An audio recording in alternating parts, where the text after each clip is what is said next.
नमस्कार, आप देख रहे हैं सी न्यूज भारत और मैं हूं आपके साथ ज्योति अरोरा। वक्त हो गया है न्यूज आवर का, तो आइए नजर डालते हैं इस वक्त की खास खबर पे।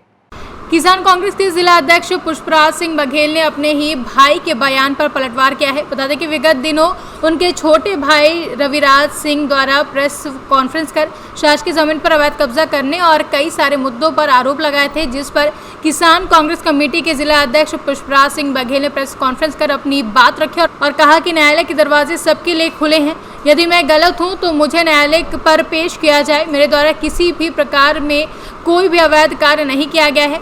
साथ ही मैहर के विधायक नारायण त्रिपाठी पर आरोप भी लगाए हैं कि हम भाइयों को लड़वाने की राजनीति करते हैं तथा विधायक द्वारा मैहर में हो रहे सार्वजनिक पैसों की मदद से विकास में भी घोटाले का आरोप तक लगा डाला है। आइए सुनते हैं क्या कुछ कहा पुष्पराज सिंह बघेल ने। बोल रहा था कोरोना में लोग काल के गाल में समा रहे थे, तो आप लोग किधर थे? सुनिए भैया, जो व्यक्ति सत्तानसीन होते हैं, जिनके हाथ में शासन प्रशासन को संचालित करने की ताकत होती है, उम्मीद उससे की जा सकती है। हम लोग अपने स्तर से जो उसमें भी काम कर रहे थे वो कर रहे थे, और चूंकि हम लोग दिखाते नहीं हैं, अभी 5000 पेड़ हमने लगा करके तैयार कर चुके हैं। आप लोगों का स्वागत है, चल के दिखा सकते हैं, लेकिन एक फोटो हमने आज तक नहीं खिंचाया। हम दिखावा पर भरोसा नहीं करते, हम काम पर भरोसा करते हैं। और वही हम उनसे निवेदन करना चाहते हैं कि ऑक्सीजन प्लांट तो ठीक है, लेकिन उसमें जब आपके पास शासकीय तमाम प्रकार की सुविधाएं उपलब्ध हैं, मद उपलब्ध हैं, तो ये क्या है कि चंदा वसूली का काम हो। यदि लोगों के सहयोग से ही वो चीज़ बन रही है, जन भागीदारी से बन रही है, तो वो चीज़ पारदर्शी होना चाहिए। आप कितना पैसा आया, किस मद से आया, किसमें कितना खर्च किया गया, उसको आपको स्पष्ट रूप से रखना चाहिए। जैसा कि विधायक जी ने भी कहा था, विधायक जी की प्रेस वार्ता हुई थी, उन्होंने कहा कि एक एक व्यक्ति का नाम सार्वजनिक होगा। हाँ। एक एक व्यक्ति ने जितनी दान राशि आई है तो उस पर टैक्स लगेंगे और एक एक व्यक्ति की राशि होगी। लेकिन मेरा आपसे एक प्रश्न है कि आखिर आज ही जब कोरोना काल चल रहा था तब आप लोगों ने कुछ नहीं बोला। अब जब बनकर तैयार है, पकी पताई खेती आ गई, तो आज जब बनकर सब तैयार होने की बात है, तो आखिर आज आप लोग क्यों कटाक्ष कर रहे हैं? सुनिए, कटाक्ष किसी एक विषय को लेकर के नहीं है। ऑक्सीजन प्लांट एक स्वाभाविक प्रक्रिया है। पूरे मध्य प्रदेश में इस कोरोना काल के दौर के हिसाब से शासन ने ये तय किया है कि जहाँ भी इस चीज़ की आवश्यकता है वहाँ पर वो प्लांट लगे।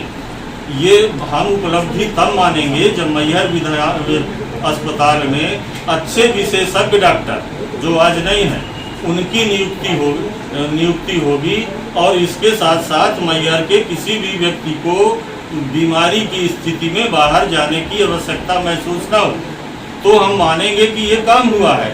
और केवल महिमा मंडन करना, केवल उन चीज़ों को दिखाना, ये चीज़ ठीक नहीं है।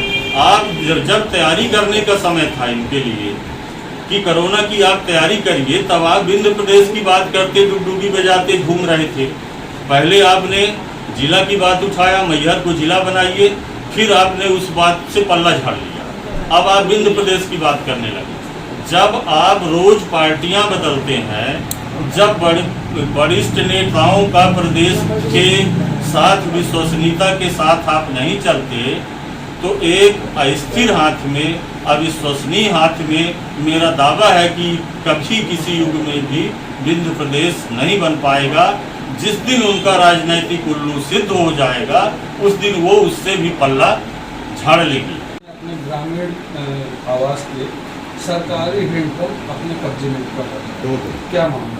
देखिए, कुछ भी नहीं है। हैंड पंप से पानी हर एक व्यक्ति पीता है, और ये कोई विषय है ही नहीं। यदि होता तो उन्होंने ये भी बोला था कि मैंने तहसीलदार साहब, सीओ साहब से शिकायत किया। यदि कोई ऐसा विषय होता, आपके ऊपर आपके ही अनुज ने आरोप लगाया, हमने आरोप नहीं लगाया। अनुज को मैं आपको बता दूं कि चूंकि हमारी शुरू से सच बोलने की आदत रही है, त्रिपाठी जी ने एक षड्यंत्र करके अनुज को लंबे चौड़े आश्वासन दे करके और उनको अपने फेवर में मिला करके आज उनकी स्थिति ये कर दिया है कि वो अब वो जो कहें उतना ही करने के अलावा उनके पास कोई रास्ता नहीं बचा है, क्योंकि हमसे भी वैचारिक मतभेद की बदौलत जितना हमको मदद कर पाना चाहिए वो हम भी नहीं कर पाते। स्वतः जो उनके हिस्से की कृषि भूमि है उस पर उन्होंने वृक्षारोपण कर दिया। कोई मजबूत व्यवसायिक स्थिति उनकी है नहीं, इस चीज का फायदा उठाया जा रहा है। उनको आपके छोटे भाई ने एक आरोप और लगाया कि आपने अपने पिता से उनकी संपत्ति खरीद स्वयं अपने नाम से खरीद ली है। मैं आपसे सवाल करना चाहता हूं कि क्या किसी पिता को अपनी संपत्ति के विक्रय करने के संबंध में शासन से कोई रोक है क्या? नहीं। क्या पुत्र को विक्रय करने के संबंध में क्या कानून में कोई पाबंदी है? क्या पाबंदी नहीं है। आपने अपने पिता से खरीदा। सुनिए, बहुत सारी चीजें ऐसी होती हैं जो हमारा ये जो मकान है, ये मकान आज से यहाँ सभी लोग जानते हैं कि 25 साल पहले का निर्मित है, और इस मकान पर मैं रह रहा था। सामूहिक एक परिवार में जो भी संपत्तियां अर्जित की जाती हैं, जब पिता बड़े होते हैं तो उनके नाम पर करा दी जाती हैं। पिता को या तो बंटवारा करना पड़ता है या फिर रजिस्ट्री कराना पड़ता है। जब हमने कई वर्ष पूर्व जब इसकी रजिस्ट्री कराया, तब पिताजी ने पूरी संपत्ति का बंटवारा पिताजी नहीं करना चाहते थे, तो इसलिए उन्होंने रजिस्ट्री के माध्यम से करा दिया। तो ये जब पिताजी जीवित थे तो उस समय उनसे सवाल करना चाहिए था, वो स्वतंत्र पटवारी थे। खुद कानून क्या ऐसा कहा जा सकता है कि आप में कुछ कमियां रही होंगी तभी आपके भाई आपसे दूर हो गए? देखिए, ऐसा है, इसके लिए हमने अपने तरफ से ये कोशिश किया कि जीवन में कोई भी व्यक्ति, जुड़ा हुआ व्यक्ति अपने से अलग ना हो। वो उनसे मैं अपनी कमी को खोजने के बाद अपने तमाम लोगों से भी इस चीज़ का मूल्यांकन कराता हूँ कि बताओ कहीं मेरी गलती तो नहीं है, लेकिन मेरी गलती नहीं है। तो क्या सिंगल एक हाथ से तो ताली कभी नहीं बजती सर?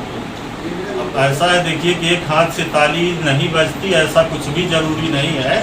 ये एक हाथ है, दूसरा हाथ मार दीजिए ले जाके तो ताली बज जाएगी, वही बात है। हाँ, तो ऐसी कोई बात नहीं है। हम तो चाहते हैं कि पूरा परिवार, जिस तरीके से बाकी सभी भाई बंधु सब लोग एक साथ हैं। क्या आज भी अपने भाई को अपने साथ रखना चाहेंगे यदि वो आना चाहे तो? भाई स्वागत है, उसमें कोई बात ही नहीं है। हमारे भाई है, कोई गैर व्यक्ति भी अगर सामने आए और साथ रहना चाहे तो उसका सम्मान होना चाहिए। सतना से सी न्यूज संवाददाता कुलदीप की रिपोर्ट। फिलहाल के लिए न्यूज़ आर में बस इतना ही। देश दुनिया की तमाम बड़ी खबरों के लिए आप देखते रहिए सी न्यूज़ भारत।